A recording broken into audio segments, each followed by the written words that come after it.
managed to give them all such deep storylines. You're not letting one fall behind.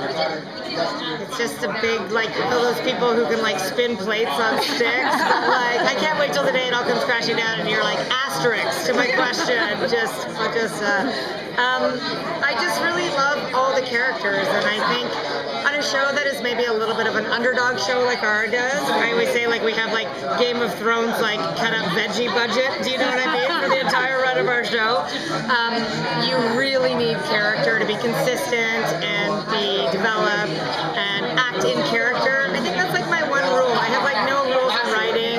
I'll try it all. My writers kind of know that, but I'm like, I really think the character needs to act the way Dolls would act versus the way Waverly would act, even if it makes story harder or the challenges harder. I think the audience has bought into that. That's kind of the covenant you've made with the audience. So I just like my characters three-dimensional. I think it's just so much more rich, you know. So thank God we don't have a cast of thousands. That would be a nightmare. No, come on in. You arrived for the best. It's totally fine. Yeah, you skipped. Thank God you skipped Tim Rozon. Nightmare. Oh, I know. Nice to see you. How you doing?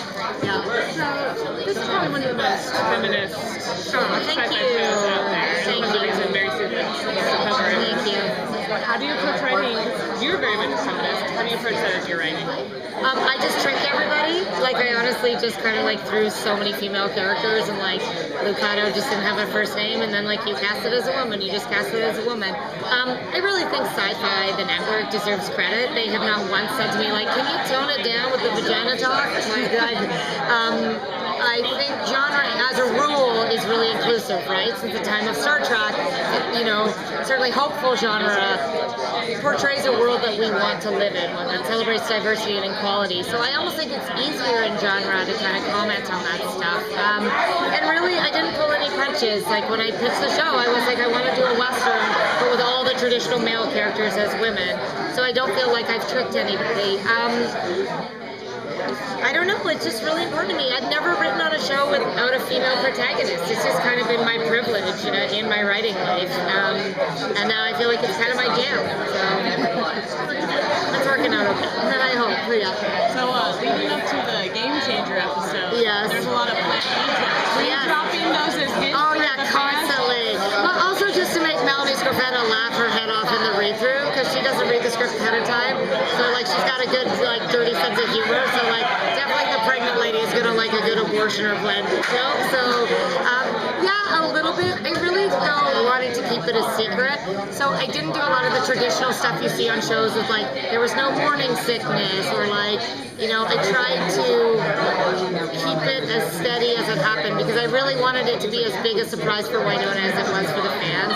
It is honestly a miracle in this day and age we kept that a secret, though. Like, it's funny too, like, for our younger fans, obviously I'm only 24, no, but I just remember, like, in my day, in the cave with my dinosaur, we didn't have the internet, so, like, we didn't get spoilers, but I feel like spoilers are so much a part of everyday culture, and if you're a rabid fan, it's hard to avoid them, right? You think you want to know even though you might not want to.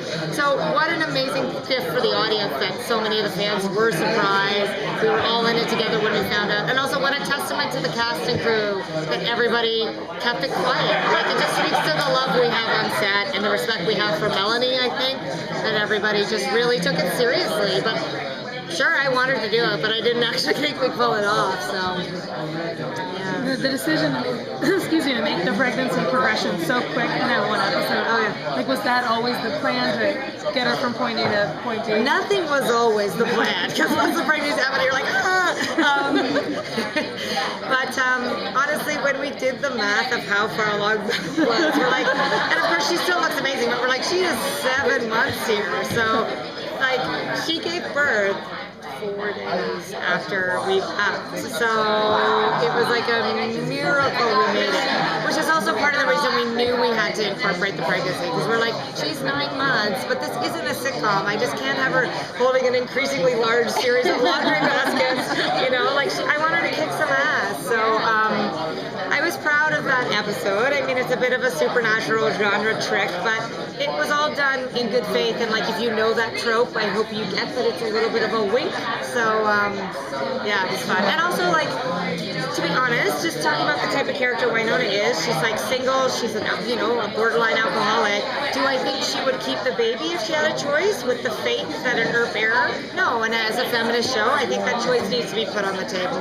But I also think so much of the theme of the show is like, destiny keeps screwing over Wynonna and not giving her a choice, but every day she gets up and she's like, I'm still gonna fight to make the choice I want wherever I can. So it all kind of came together. Plus the Sandman. Yeah.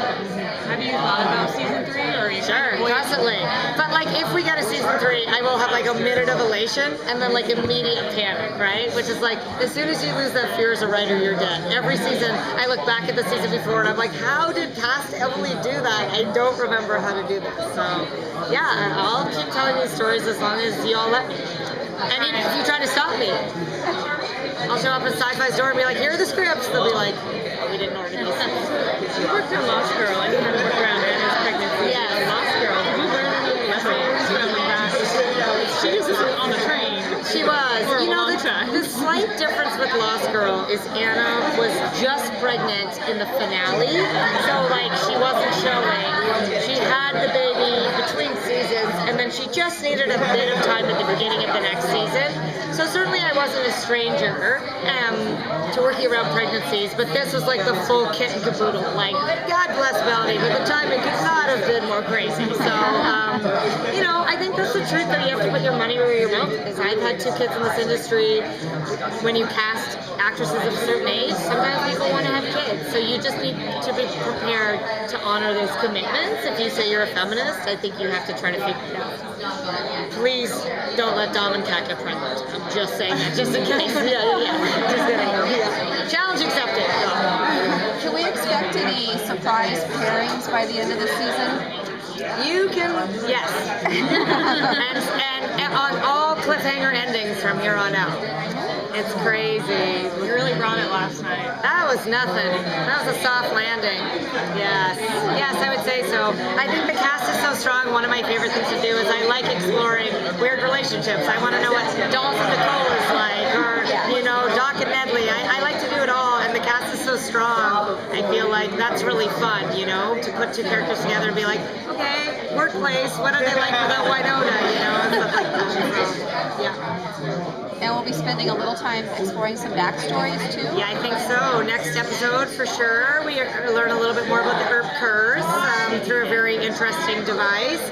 And of course, we have to figure out if Waverly's really an Earp or not. So, yes. Sexy backstory. Yeah.